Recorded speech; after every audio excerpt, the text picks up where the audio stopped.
যুক্তরাষ্ট্রের সঙ্গে শুল্ক সংক্রান্ত আলোচনায় সফল চুক্তির পর এটিকে কূটনৈতিক বিজয় হিসেবে উল্লেখ করেছেন বাংলাদেশের প্রধান উপদেষ্টা ডক্টর মোহাম্মদ ইউনূস। আলোচনায় অংশ নেওয়া বাংলাদেশি দলের কৌশলগত দক্ষতা ও অঙ্গীকারের প্রশংসা করে তিনি বলেন, এটি দেশের অর্থনৈতিক সম্ভাবনার নতুন দ্বার উন্মোচন করেছে। ওয়ালটন এখন দেশের সীমানা পেরিয়ে পৌঁছে গিয়েছে 50টিরও বেশি দেশে।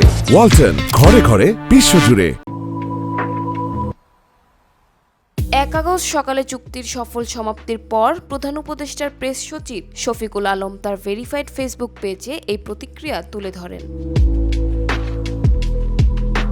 প্রধান উপদেষ্টা জানান, ফেব্রুয়ারি থেকে নিরবিচ্ছিন্নভাবে কাজ করে যাওয়া টিমটি শুল্ক, অশুল্ক ও জাতীয় নিরাপত্তা সংশ্লিষ্ট নানা জটিল ইস্যু দক্ষতার সঙ্গে সামাল দিয়ে আলোচনায় সফল হয়েছে। চুক্তির ফলে বাংলাদেশের পণ্য যুক্তরাষ্ট্রের বাজারে প্রতিযোগিতামূলক সুবিধা পাবে এবং দেশটির বিশাল বাজারে প্রবেশের সুযোগ বাড়বে।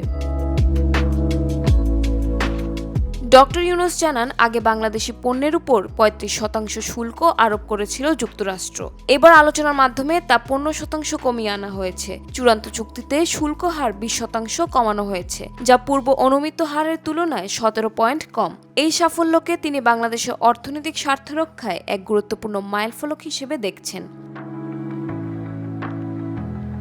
তিনি আরও বলেন, এই অর্জন শুধু আন্তর্জাতিক অঙ্গনে বাংলাদেশের ক্রমবর্ধমান অবস্থানকে প্রতিফলিত করে না, বরং দেশের জন্য নতুন বিনিয়োগ, কর্মসংস্থান এবং প্রবৃদ্ধির পথ প্রশস্ত করবে।